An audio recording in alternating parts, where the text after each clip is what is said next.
नमस्कार। आइए आज एक सरल लेकिन बहुत गहरी कहानी में उतरते हैं। ये कहानी शायद हम में से हर उस इंसान के लिए है जो कभी-कभी अपने मन की भागदौड़ से थक जाता है। तो चलिए इस शांत और सुकून देने वाली कहानी की यात्रा पर चलते हैं। कहानी के नायक की ये बात कितनी जानी पहचानी लगती है ना? एक ऐसा मन जो कभी अतीत में उलझा है तो कभी भविष्य की सोच में डूबा है। सच कहें तो उसका मन एक कैदी जैसा बन गया था, जो उसे एक पल के लिए भी चैन से बैठने नहीं देता था। तो आखिर इस युवक की इतनी पीड़ा की जड़ क्या थी? असल में उसके अंदर एक तूफान चल रहा था जो कभी थमता ही नहीं था। ये तूफान बना था गुजरे कल के पछतावों से और आने वाले कल की अनिश्चितताओं से, और ये उसकी सारी ऊर्जा सोख लेता था। मतलब दो तरफ से खिंचाव था। एक तरफ थी अतीत की गलतियां जिनका बोझ दिल पर भारी था, और दूसरी तरफ था भविष्य का अनजाना डर जो सीने में एक बेचैनी बनाए रखता था। और इन दोनों के बीच जो आज था, जो अभी का पल था, वो तो जैसे कहीं गुम हो गया था। और जब दर्द बर्दाश्त से बाहर हो गया तो उसने हार मानने के बजाय उम्मीद की एक किरण खोजने का फैसला किया। और बस यही वो मोड़ था जहां से उसकी असली यात्रा, उसकी आंतरिक शांति की खोज शुरू होती है। ये सफर सिर्फ बाहर का नहीं था, मतलब वो सिर्फ पहाड़ों और जंगलों से नहीं गुजर रहा था, बल्कि वो अपने मन की गहराइयों में भी उतर रहा था, जहां उसे अपने सबसे बड़े सवालों का जवाब मिलना था। आखिरकार जब वो ज्ञानी साधु के पास पहुंचा तो उसने अपना सारा दर्द उनके सामने रख दिया। उसकी आवाज में एक गहरी उम्मीद थी कि शायद यहां उसे इस बेचैनी से निकलने का कोई रास्ता मिल जाए।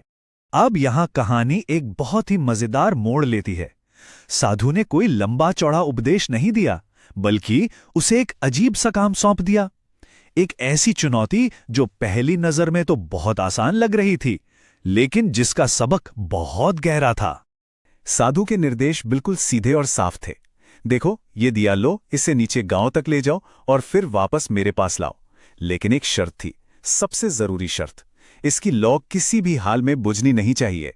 अगर बुझ गई तो सब कुछ शुरू से करना होगा। और बस यात्रा शुरू हो गई।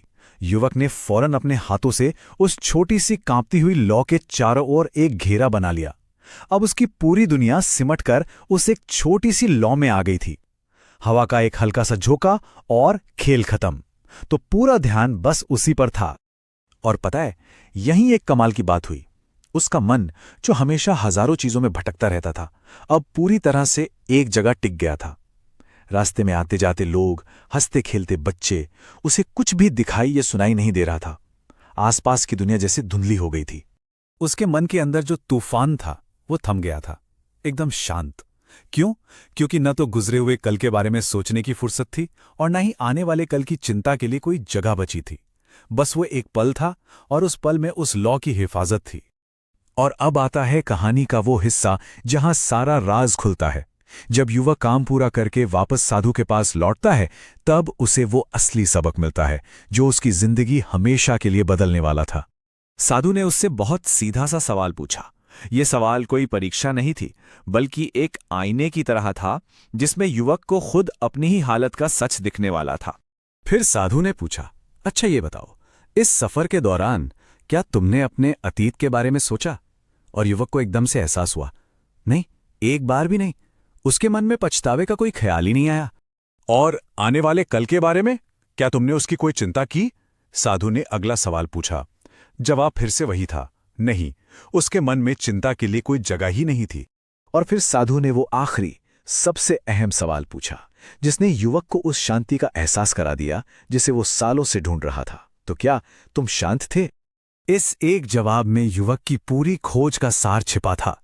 सालों की बेचैनी, चिंता और पछतावे के बाद पहली बार उसने सच्ची गहरी खामोशी को महसूस किया था। और यही इस कहानी का सबसे बड़ा सबक है। शांति का असली राज कहीं बाहर नहीं, बल्कि हमारे अपने ध्यान में ही है। जैसे युवक ने दिए की लौ को हर चीज से बचाया, वैसे ही हमें अपने मन को, अपने ध्यान को बस इसी पल में टिकाकर अपनी अंदर की शांति की रक्षा करनी होती है। ठीक है, कहानी तो बहुत अच्छी है, पर इसे अपनी रोजमर्रा की जिंदगी में कैसे उतारें?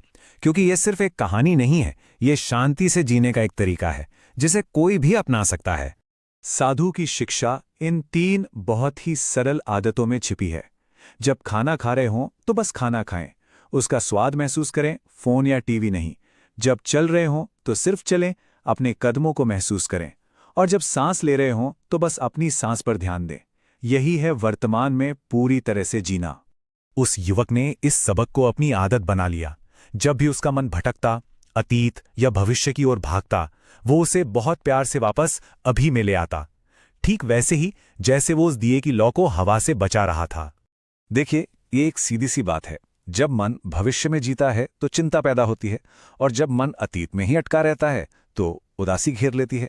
सच्ची शांति तो इन दोनों के बीच में है, यानी वर्तमान के क्षण में। इसका मतलब शांति कोई ऐसी मंजिल नहीं है जिसे कहीं जाकर हासिल करना है। वो तो हमेशा यहीं है, इसी पल में मौजूद है। बस हमें अपना ध्यान भटकाने वाले विचारों से हटाकर इस पल में लाना है। तो ये कहानी हमें इस सवाल के साथ छोड़ जाती है, आज इसी पल जीवन में वो कौन सी एक ज्वाला है जिस पर अगर पूरा ध्यान केंद्रित कर लिया जाए तो मन का सारा शोर शांत हो सकता है। इस पर जरा सोचिएगा। आपसे अनुरोध है कि इस चैनल को लाइक, शेयर, कमेंट और सब्सक्राइब करें। साथ ही बेल आइकन भी दबाएं। धन्यवाद।